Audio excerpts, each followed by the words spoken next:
मेरे बच्चों, एक बार एक गांव में एक बीमारी आ गई। उस बीमारी का इलाज ढूंढने के लिए कुछ लोग निकले। उनमें दो लोग थे, एक का नाम था सोनू और एक था मोनू। सोनू आगे चलता रहा, मोनू पीछे चलता रहा, और मोनू भी बराबर मोटिवेट करता रहा सोनू को कि सोनू भाई, आप आगे चल रहे हो, मैं आपसे बस 4 ही कदम पीछे हूँ, आप आगे बढ़ते रहो, घबराना नहीं, मैं आपके साथ हूँ। धीरे धीरे आगे बढ़े, वहां सांप और इस तरह के जानवर मिलने लगे जंगल। लेकिन मोनू ने फिर पीछे से कहा कि भाई घबराना नहीं, मैं आपके 4 ही कदम पीछे हूँ, आप बस डरो मत, आगे बढ़ते रहो। सोनू इसी मनोबल के आधार पर आगे बढ़ता चला गया।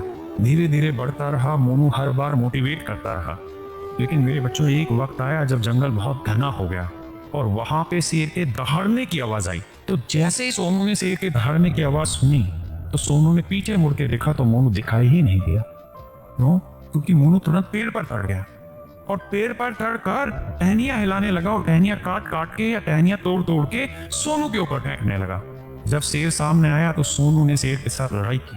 सोनू शेर से अकेला लड़ता रहा, ईमानदारी से, लगन से लगातार लड़ाई लड़ता रहा। इसमें सोनू घायल भी हुआ और उन घावों को किसी को दिखा भी नहीं सकता, लेकिन लगातार लड़ता रहा। और एक वक्त आया जब शेर ने धीरे धीरे अपने पंजे पीछे खींचने शुरू किए। लेकिन इतनी देर में मोनू को यह एहसास हुआ कि अगर अब सोनू जिंदा रह गया तो लोग हमेशा ही मोनू को गद्दार की दृष्टि से देखेंगे। मोनू पीछे से नीचे उतरा और सोनू के पीठ में खंजर घोंप दिया। और सोनू वहां शेर से तो नहीं मारा गया, लेकिन उस खंजर से मार दिया गया। मेरे दोस्त, ये कहानी ना सोनू की है, ना मोनू की है, ना शेर की।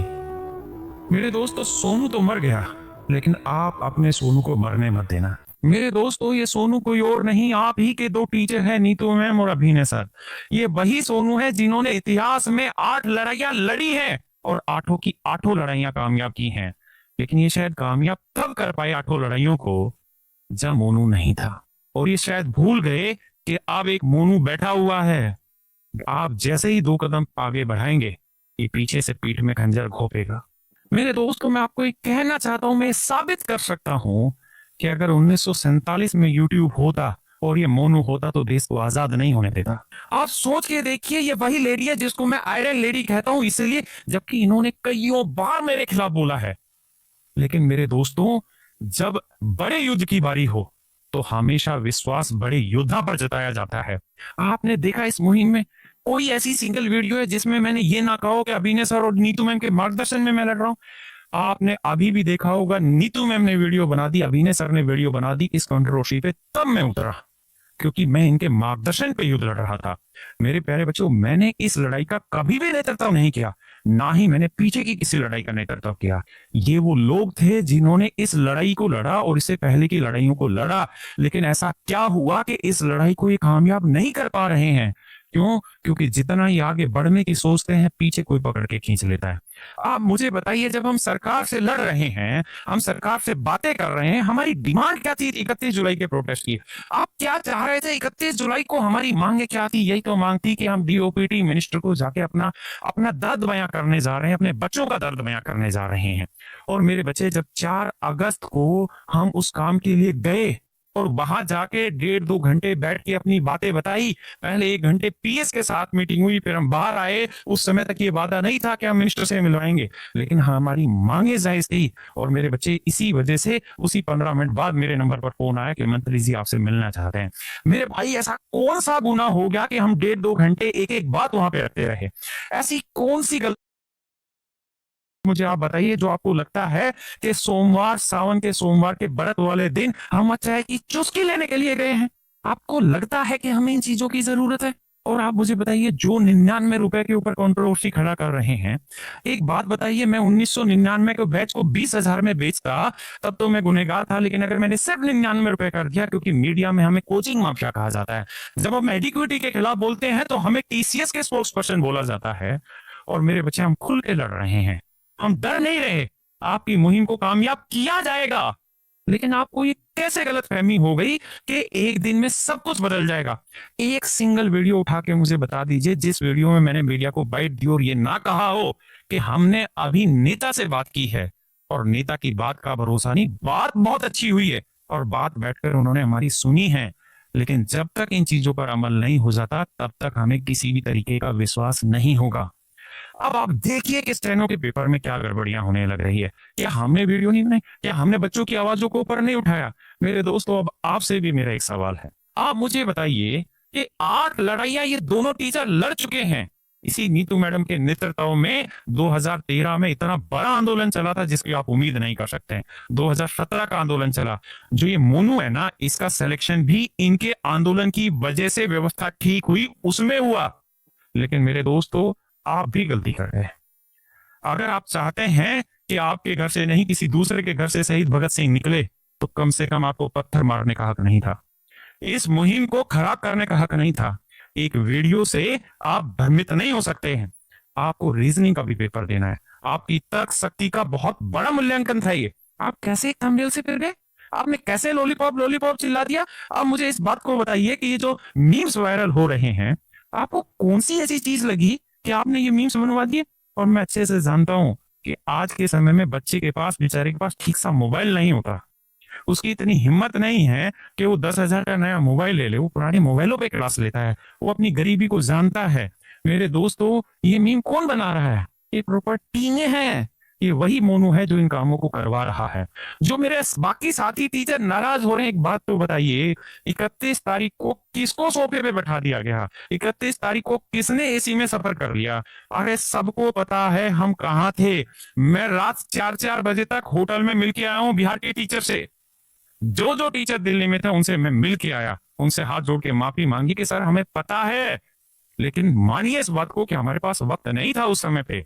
ज्ञान बिंदु के रोशन सर, मैंने उनको मैसेज लिखा और बताया कि सर हम शर्मिंदा हैं कि आप जैसे बड़े स्टार टीचर आते हैं और हम उनका वेलकम नहीं कर पाते हैं यहाँ पे। पता है उन्होंने क्या लिखा? उन्होंने लिखा कि सर मैं बहुत अच्छे से जानता हूँ कि ऐसे आंदोलनों में ऐसी चीजें होती हैं। उन्होंने तो आके मेरे खिलाफ वीडियो नहीं बनाई। मेरे भाई, आप किस चीज पे बरगलाने लग रहे हैं? और मेरे दोस्तों, मेरे बच्चों, एक बात आप बताओ, आप अभिनय सर के लिए, नीतू मैम के लिए लिख रहे हैं कि लॉलीपॉप लेकर आ गए। अगर ये लॉलीपॉप लाते तो 8-8 लड़ाइयां जीतते नहीं। आपको क्या लगता है कि जितेंद्र सिंह जी ने नीतू मैम और अभिनय सर को पहचाना नहीं? नीतू मैम को मुंह फट उन्होंने सीधा जवाब दिया, हाँ मैडम आपको तो हम जानते हैं, 2017-18 में भी आपने किया था और इस बार के भी आंदोलन को आप फंडिंग करने लग रहे हैं। अभिनय सर को यहाँ तक के भी शब्द इस्तेमाल किए पीएस द्वारा कि सीधे होके तरीके से बैठिए, लेकिन वो आदमी निडर होके खुल के बोलता है। मैं उसकी तारीफ करता हूँ। आप YouTube का इतिहास उठा के देखिए कि अभिनय सर ने मेरे खिलाफ क्या क्या नहीं बोला, नीतू मैम ने मेरे खिलाफ क्या क्या नहीं बोला। लेकिन एक बात बताइए कि जो आदमी जिस जगह परफेक्ट है, जिसको लड़ना आता है, जिसको सुधार लाना आता है, जिसने 8-8 मुहिमें कामयाब करके दिखाई है, अरे हमें टीसीएस पर वक्ता बोला जाता है, जब मीडिया में जाते हैं तो हमें कोचिंग माफिया बोला जाता है। मेरे भाई, इन लड़ाइयों को डिप्लोमेटिक लड़ा जाता है। आज डोनाल्ड ट्रंप और नरेंद्र मोदी, डोनाल्ड ट्रंप ने 50% टैरिफ लगा दिया, मोदी जी ने आके गाली बक दी क्या उसको? अरे समझो यार, बुद्धि रखो थोड़ी बहुत। और आप में है, मैं जानता हूं कि ये लोग कौन करवा रहे हैं, कौन बॉट व्यूज लाते हैं, कौन पॉडकास्ट देते हैं 28-28, 25-25 लाख रुपए जीएसटी भर के। मैं जानता हूं अच्छे तरीके से मोनू को। इनका जन्म ही कंट्रोवर्सी से हुआ है। कोबरा जानते हैं, एक सांप होता है, उसकी आदत होती है उसे तो सांप खाना हर 3 महीने में, तभी जिंदा रहेगा। इनका तो जन्म ही कंट्रोवर्सी से हुआ है। They are controversy king. लेकिन मैं हाथ जोड़ के इन कोबरा से भी माफी मांगता हूँ। भाई, जो हुआ सो हुआ। ये जो लड़ाइयां अभी लड़ी हैं, ये दोनों चेहरे कामयाब कर देंगे। इस एसएससी सीजीएल के पेपर को अगर पोस्टपोन कराए जा सकने के लिए कोई एफर्ट इस दुनिया में करा जा सकता है, वो एफर्ट तो ये लोग कर देंगे। मैं लिख के दे रहा हूं, कर रहे हैं दोनों मिलके। इसके आगे की लड़ाई अब आपके मार्गदर्शन में चली जाएगी। प्रभु, आप लड़ाई लड़िए। अगर एक रत्ती भर भी कमी हमारी तरफ से दिखे तो आप हमें कहना। इस बार आप आगे आगे चलिए और हम पीछे पीछे हैं। आपने कहा है कि हम तुरंत तारीख बताएंगे, पहले 12 अगस्त तारीख थी, अब आगे बढ़ा दी गई। हम तुरंत तारीख बुलाएंगे और पूरे देश में जन आंदोलन लाके दिल्ली में भीड़ इकट्ठी होगी और पूरा आंदोलन। अगर हम आपके साथ खड़े ना हो तो आप हमें कहना, या नीतू मैम साथ खड़ी ना हो, या अभिनय सर ना हो साथ खड़े, तो हमें कहना, हम खड़े होंगे आपके लिए। कैसी बात कर रहे हैं आप? लड़िए ना। अरे लड़ने के लिए किसने मना किया है? लड़ाई तो इस बात की है कि जो आगे बढ़ रहा है, जो आगे लड़ रहा है, उसके पैर क्यों खींचने? अरे क्यों उसकी पीठ में खंजर घोंपना है? अरे लड़ना है, आप लड़ो ना। अगर आप मुहिम के नेता बनने चाह रहे हैं, मैं बोल रहा हूं कि आप मुहिम के नेता हैं आपसे, लेकिन आपको मुहिम का नेता बनने के लिए अभिनय सर और नीतू मैम जैसे चेहरों को फेंकने की क्या जरूरत है? मेरे दोस्तों, आप एक बात हमेशा ध्यान रखना, 8 लड़ाइयां ये लड़ चुके हैं। नीतू मैम कैरियर प्लेटफॉर्म पे नहीं पढ़ा रही हैं। जो मैं उनके समर्थन के लिए 50 वीडियो बना चुका हूं और इस वीडियो में भी खुल के बोल रहा हूं। वो लेडी भी कहती है कि आप इन मुद्दों पर बिना किसी भेदभाव या बिना किसी स्वार्थ के बोलते हैं, निस्वार्थ बोलते हैं, इसलिए वो लेडी रेस्पेक्ट करती है मेरी। अगर वो आपकी लड़ाई लड़ रहे हैं अपना सब कुछ छोड़कर। एक सिंगल दिन ऐसा नहीं है जिस दिन 2 3 4 बजे से पहले सोते हैं। आप पूछिए नवीन सर से, साहिल सर के, एस के झा सर से। रात 4 बजे उनके होटल के कमरों से निकला उनको मना के, और उसके बावजूद भी मेरे खिलाफ लोगों ने वीडियो बनाई है। अरे यार, मानते हैं गलती हो गई, लेकिन रोशन सर जैसा दिल क्यों नहीं रखते? जब इतनी बड़ी लड़ाइयां होती हैं तो एक आध गलती होती होगी, और हुई है तो प्यार से कह दो ना। आप कह रहे हैं कि हमें बताया नहीं कौन चार्ज आ रहे हैं। मैं 1 तारीख से हर मीडिया चैनल पे कह रहा हूँ कि हमारे पास लिंक बन गया और हम सोमवार को जा रहे हैं मिलने के लिए। मैं ललन पे गया, मैं और 10 जगह बोला, हर जगह बोला, आपको खुद को फोन करके बोला मैंने। और मेरे बच्चों, एक बात तो आप भी समझ लो, भाई कमी तो आप भी नहीं छोड़ रहे हैं। अगर आज आप सावधान नहीं होंगे तो आपकी लड़ाई यूं ही खराब हो जाएगी। और अगर आप इतना छोटा दिल रखेंगे, अगर आप अपने इन टीचर्स पे भरोसा नहीं कर सकते, तो मैं विश्वास से कहता हूं आगे कोई लड़ाई नहीं लड़ेगा। मेरे बच्चों, एक बात तो बताइए, आपके कितने ऐसे सीनियर होंगे जो सिलेक्टेड होंगे? उनसे पूछ के देखिए इस लेडी के बारे में, पूछ के देखिए अभिनय सर के बारे में। अरे 2024 के सीजीएल मेन से एक दिन पहले रिजल्ट रिवाइज करवाया, कितने बच्चों को पेपर देने का मौका दिलाया। कोई 1 लाख रुपए में केस लड़ा जाता है हाईकोर्ट का? अगर लड़ा जाता है तो तुम भी लड़ लो। तुमने भी तो आके यूट्यूब पे पूरी बकैती काटी कि हम केस लड़ रहे हैं। लड़ लो ना, किसने मना किया? और डाल दो जीएसटी के इनवॉइस, डाल दो वो वीडियो जिसमें तुम भागे। लेकिन ये वक्त लड़ने का नहीं, ये वक्त गले लगने का है। ये वक्त आपके भटकने का नहीं, एक दिशा में चलने का है। लेकिन मैं अब आपको कह रहा हूं कि ये लोग लीड करेंगे, लेकिन अगर आपको हमारी तरफ से एक भी शिकायत मिल जाए तो जो आप कहेंगे मैं सजा के लिए तैयार हूं। सास के हाथ में पोनी बहू को हमेशा पंखा ही नजर आता है, लेकिन उस चूल्हे के आसपास जो तपत उठ रही है उसको कोई नहीं महसूस करेगा। और भाई एक बात हमेशा ध्यान रखना, पसीने में भीगा हुआ बाप बिगड़ेल बच्चों को हमेशा ही बारिश में नहाया हुआ दिखता है। मेरे भाई, मैं आपको बस यही कह रहा हूं, जिस मुहिम को लेकर ये दोनों सितारे चले हैं, ये अंत तक इस मुहिम को लेकर लड़ेंगे। जो जो काम हो सकता है, चाहे वो कोर्ट में कलम बजाने का काम हो या सरकारों के सामने तन के खड़े होकर अपनी बात रखने का काम हो, हर काम ये करेंगे। लेकिन अगर आप सिर्फ ये चाहते हैं कि आजाद हिंद फौज बने लेकिन हम ना हो उसमें शामिल, आजाद हिंद फौज सुभाष चंद्र बोस जी सिर्फ इसलिए बना पाए थे क्योंकि उस फौज में क्रेडिट खाने वाले लोग नहीं थे।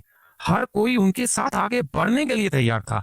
आप मुझे एक बात सिर्फ इतनी बता दीजिए, जो कह रहे हैं कि चाय की चुस्की में बिक गए, आपने ये सब यूट्यूब पर बोल दिया, इससे किसको फायदा हुआ? सिर्फ ये बता दीजिए। जब भारतीय सेना ने स्ट्राइक की थी पाकिस्तान में जाकर, तो केजरीवाल जी ने यही पूछा था कि जो स्ट्राइक हुई थी उसके सबूत दे दो। तो कुमार विश्वास जी ने एक ही बात कही थी कि आपकी इस बात को पाकिस्तान उठा लेगा, हमारी लड़ाई आपस में चलती रहेगी, हमारा कंपटीशन आपस में चलता रहेगा, लेकिन देश के सैनिकों के सम्मान के बिकने मत देना। यही मैं आपको कह रहा हूं, हमारी लड़ाई टीचरों में आपस में होती रहेगी, कंपटीशन अपनी जगह है, कंपटीशन आएगा जाएगा चलता रहेगा। लेकिन अगर ये बच्चे बर्बाद हो गए तो इसके जिम्मेदार केवल और केवल आप हैं। एक बार मन से सोच के बताइए बच्चों, तुम भी, उस वीडियो का पर्पज क्या था? चाय की चुस्की जैसे छोटे और नीच शब्दों का इस्तेमाल करना इन दो चेहरों के लिए, उसका मतलब क्या था, उद्देश्य क्या था, वो बता दीजिए। और क्या इसी तरीके से लड़ाई लड़ी जाती यूट्यूब होता तो क्या देश आजाद हो जाता? ये लोग तो वो भी होते जब भगत सिंह फांसी पर चढ़े तो ये उसके ऊपर भी सवाल उठाते। मेरे दोस्तों, ये वक्त है सिर्फ यूनिटी दिखाई जाए। मैं वचन लेता हूं कि अब अगर मुझे नहीं कुरेदा गया, अब अगर मेरे इन टीचर्स को, जिन्होंने इन आवाजों को बुलंद किया है, जिन्होंने 8 लड़ाइयां लड़ी हैं, इनके खिलाफ कुछ नहीं बोला गया, तो मैं इस वीडियो के आगे कोई ऐसी वीडियो नहीं बनाऊंगा। आप लीड करें सर, बिल्कुल करें। मैंने इन दोनों से बात की और कहा कि हारना नहीं है, हमें अंत तक लड़ना है, कुछ हो जाए। आपने 8 लड़ाइयां कामयाब की है, 9वीं भी आप दोनों ही कामयाब करेंगे। केवल एक जयचंद इतनी बड़ी लड़ाइयों को डिफेम नहीं कर सकता। और जिन टीचरों को लगता है कि 31 तारीख को उनको बराबर सम्मान नहीं मिला, हाथ जोड़ के माफी मांग लेता हूं, लेकिन इससे अगर घर भर जाता हो तो बताना। अरे क्या कोई इन चीजों की यूट्यूब पे वीडियो बना के क्या ही हासिल हो जाएगा? मैं सारे ग्रुप से एग्जिट कर चुका हूं। जानते हैं टीचर्स के ग्रुप में क्या चल रहा है? टीचर्स के ग्रुप में चल रहा है कि जितेंद्र सिंह जी के साथ, नहीं, जितेंद्र जी तो कोई नहीं लगाता किसी, कहते हैं कि जितेंद्र सिंह को 10 बार बात करते हैं दिन में, कल कहो तो कल मुखर्जी नगर लाके खड़ा कर दें। अब आप सोचिए, अगर बातों का लेवल ये होगा तो कैसे हम कन्वर्सेशन करें, कैसे इस लड़ाई को आगे बढ़ाएं? लेकिन फिर से आपको हंसते हुए की बात कहता हूं, मुस्कुराते हुए, मेरे बच्चों नमस्कार, आपका धन्यवाद।